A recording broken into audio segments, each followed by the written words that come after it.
key part of the 747 introduction into service, and again even more so with the 400, was how on earth do we fit this around an airport that's built for smaller jets? And that was a key question. In fact, so much so that it helped define what's called the 80-meter box, which is the outside diameter, or the outside dimensions of a notional box within which everybody has tried to stay since. Airport blast fences also grew. The better to deal with a 300-mile-an-hour jet velocity that explodes 100 feet behind this plane when the engines are fully throttled up. Even though the Boeing 747-400 is the fastest and the biggest, those aren't the only reasons this grand jet qualifies as a superstructure.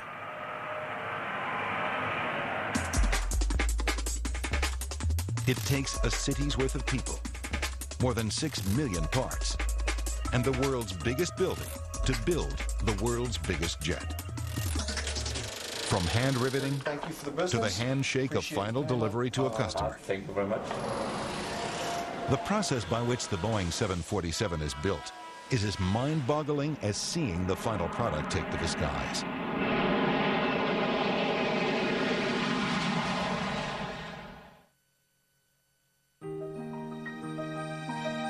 When Boeing launched the 747 program in 1966, the company had yet to purchase the land the jets would be built on.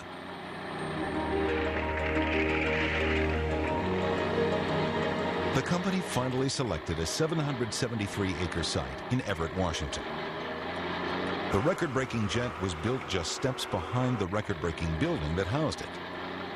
So they built the building, and they got about 3/4 of the way done, and in the back shops they started loading the first airplane's parts, and were actually assembling the airplane as they were putting the roof on the end of the building.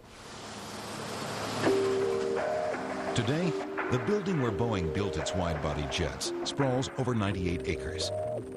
Enough space for 911 professional basketball courts. This place has held fast to the record for the world's largest building by volume for more than 30 years. One urban legend has it that this structure houses its own weather patterns. It is a city, everything from fire departments to medical staffs to food service. I mean, you name it, you got it in this building. It is a small city. An aluminum avalanche of jet parts pours into this behemoth building via cargo ship, train, truck, and yes, cargo-carrying 747s. 670 vendors from all over the world supply the more than 6 million parts that eventually become a Boeing 747-400. From the lowly rivet, a mighty jet is born. More than half of those 6 million parts that build the Boeing 747 are fasteners. Jeff Hatfield is one of the more than 1,000 people it takes to assemble one of these jets.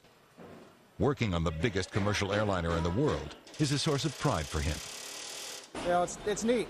It's a good feeling inside, seeing something fly around that you worked on, put together, built.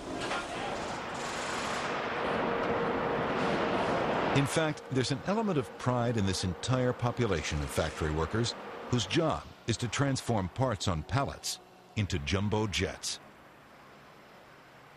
Actually, we're pretty proud of how fast we can actually build a 747. If you look at the time, the very first part that comes into this factory, from that time to the time we actually deliver it to an airline customer, it's approximately 4 months, somewhere in that neighborhood, 4.5 months. In those 4.5 months, panels of prefabricated aluminum become subassemblies like wings, tail sections, and fuselage parts. Those parts are then put together during the night shift in an exacting process called final body joint.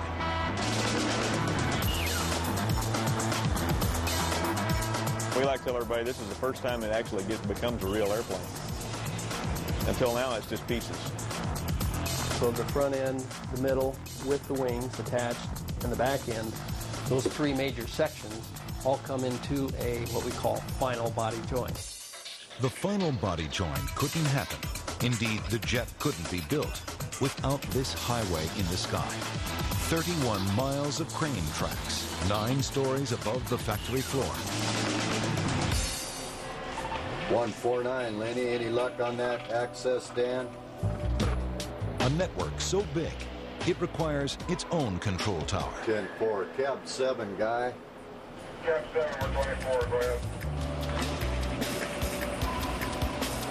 18 cranes, some capable of carrying 40 tons each, ply the vast upper reaches of this building, putting jet parts in their place. It's just a lot of work and a lot of movement, and what we call it is the dance in the sky, because if you look here at about 1, 2 o'clock in the morning on a line move night, things are flying all over the place, and it's a real choreography. Merging massive fuselage panels with microscopic precision was once a matter of moving slowly and eyeballing the gap. Never went together exactly the same way every time. So we had a lot of really great mechanics that, thank God they were, because without their knowledge and skill, never could have got them to come together. Today, a digital design system called CATIA, which stands for Computer-Aided Three-Dimensional Interactive Applications, helps standardize the 47's fuselage parts and makes joining them a more precise process. Now that we have digital engineering, basically is a Lego approach. You take one Lego and you match the holes in the Lego up with the hole or the peg in the other Lego, and you put them together.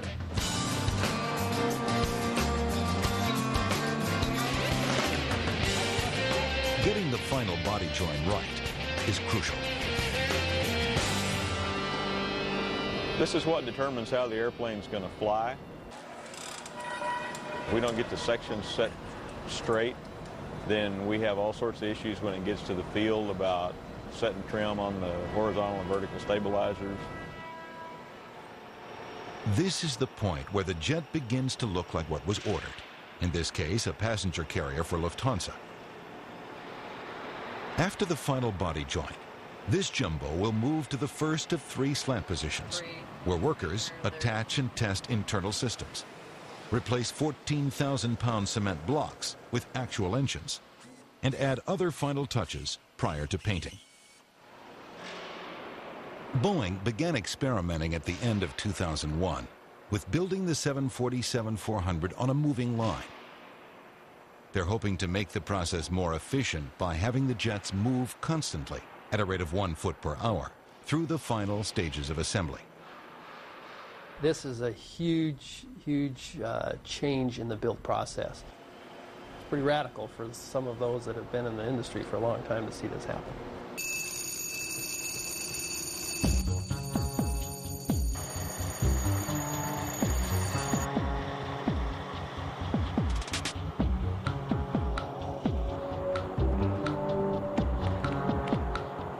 Almost complete 747-400s leave the final assembly building at the rate of 1 every 8 nights, which gives you an idea of how tightly this production schedule must be managed.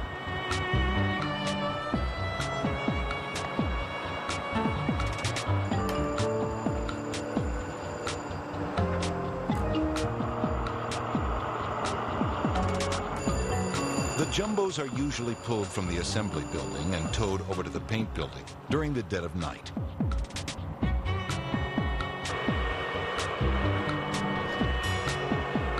The jets must travel over Washington State Route 526 on an overpass, and the spectacle would likely back up traffic for miles if it occurred during daylight.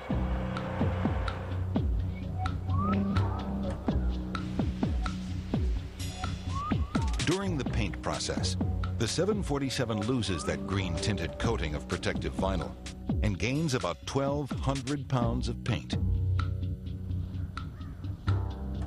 Then, the nearly finished brand-new jumbo jet takes its place on the flight line, where it awaits its first flight.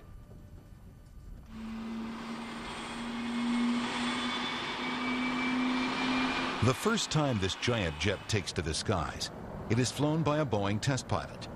That first flight is called a B-1 flight.